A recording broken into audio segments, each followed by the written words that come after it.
बाल्यावस्था एवं उसका विकास विषय में आज हम किशोरों में अवसाद प्रवृत्ति के बारे में जानेंगे कि किशोरों में अवसाद प्रवृत्ति के क्या लक्षण हैं और अवसाद प्रवृत्ति क्यों होती है, यानी डिप्रेशन टेंडेंसी इन एडोलसेंट।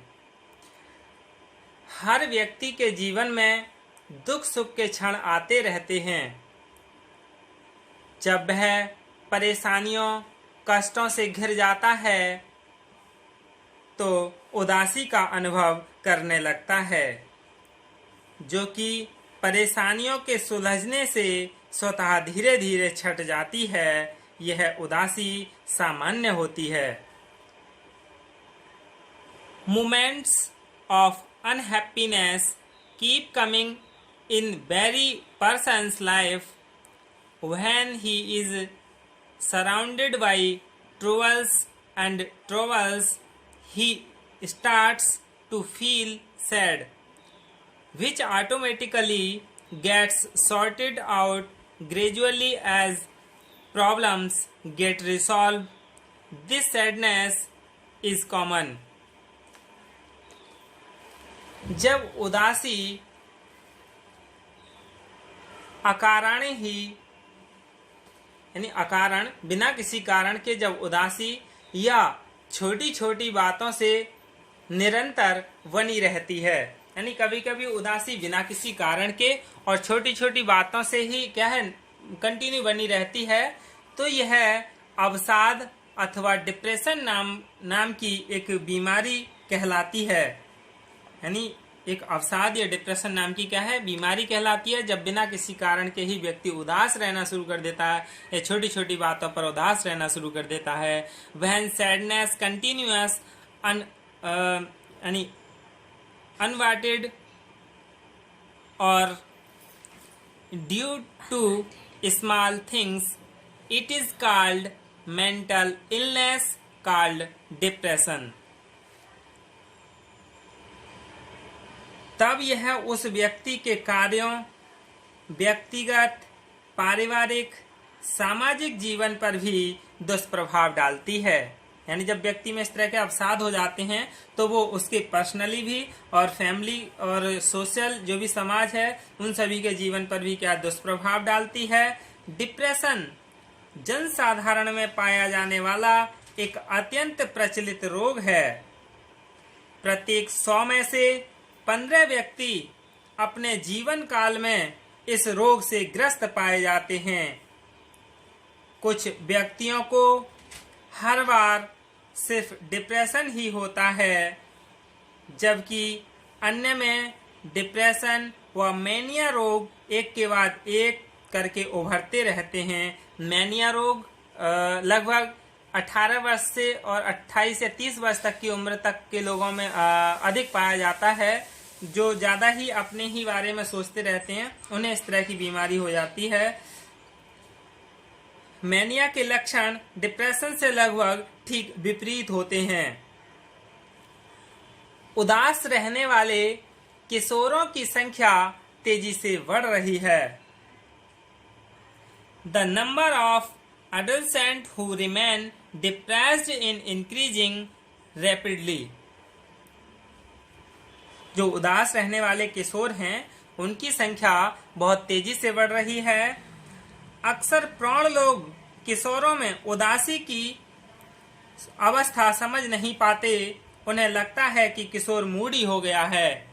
यानी जो प्रौढ़ लोग हैं, वयस्क लोग हैं, वो किशोरों की बात को समझ नहीं पाते हैं और वो क्या करते हैं, उन्हें यह कहना शुरू कर देते हैं कि यह अब मूडी हो गया है। यानी often adults do not understand the state of sadness in teenagers. They feel that the teen has become moody. किशोर अक्सर अपनी भावनाओं को ना तो अच्छी तरह से समझ पाते हैं और न ही व्यक्त कर पाते हैं।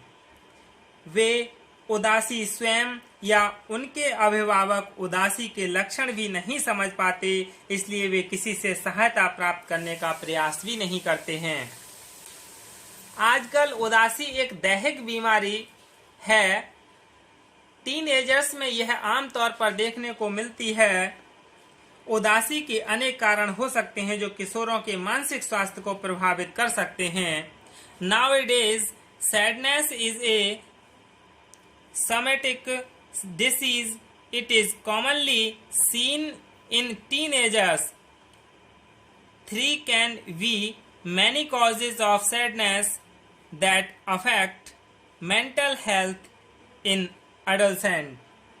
वे उदासी के शिकार हो जाते हैं। शारीरिक और हार्मोनल परिवर्तन, माता पिता संबंध, स्कूल व कॉलेज का वातावरण, अध्यापक एवं संगी साथियों का व्यवहार, आकांक्षाओं की आपूर्ति, अकेलापन आदि उदासी के कारण बन सकते हैं। यह उदासी समय के साथ साथ बढ़ती जाती है और किशोर रोगी स्वयं को असहाय मानने लगता है। फिर किशोर उदासी के कुछ लक्षण जान लेते हैं हम। किशोर उदासी के क्या लक्षण हैं? कॉलेज जाने से डर, यानी symptom of adolescent depression are as follows. Afraid of going to college, यानी कॉलेज जाने से डरते हैं। नींद का न आना, सुस्ती महसूस करना, यानी स्लीपलेसनेस, फीलिंग लेथर्जिक, बिना अकारण चिल्लाना, यानी स्क्रीम विदाउट कॉज, दोस्तों से बातचीत बंद कर देना, स्टॉप चैटिंग विद फ्रेंड्स, यहाँ तक कि स्वयं के जीवन को ही समाप्त कर देना, even to end one's own life. किशोरों के मानसिक स्वास्थ्य पर यह उदासी कई प्रकार के प्रभाव डालती है। उदासी व्यक्ति की याददाश्त को कमजोर बना दे सकती है, व्यक्ति के पाचन तंत्र व खान पान को प्रभावित कर सकती है। किशोर बात बात में छोटी छोटी बातों पर आक्रामक व क्रोधित हो जाता है। वे दूसरों के साथ दुर्व्यवहार कर सकते हैं तथा उल्टी सीधी बातें कर सकते हैं। उदासी की गहन अवस्था में व्यक्ति स्वयं की जीवन लीला ही समाप्त कर लेता है। इसलिए माता पिता व अभिभावकों को चाहिए कि वे अपने बालकों की नकारात्मक सोच को बदलकर उसे सकारात्मक एवं आशावादी बनाएं। माता पिता का यह उत्तरदायित्व है कि वे अपने व्यस्त क्षणों में भी अपने बच्चों के लिए समय निकालें तथा उन्हें अकेलेपन का एहसास न होने दें। यह आवश्यक है कि वे अपने बच्चों की भावनाओं को समझें तथा उनके साथ मिल बैठकर उनकी बातों को ध्यानपूर्वक सुनें।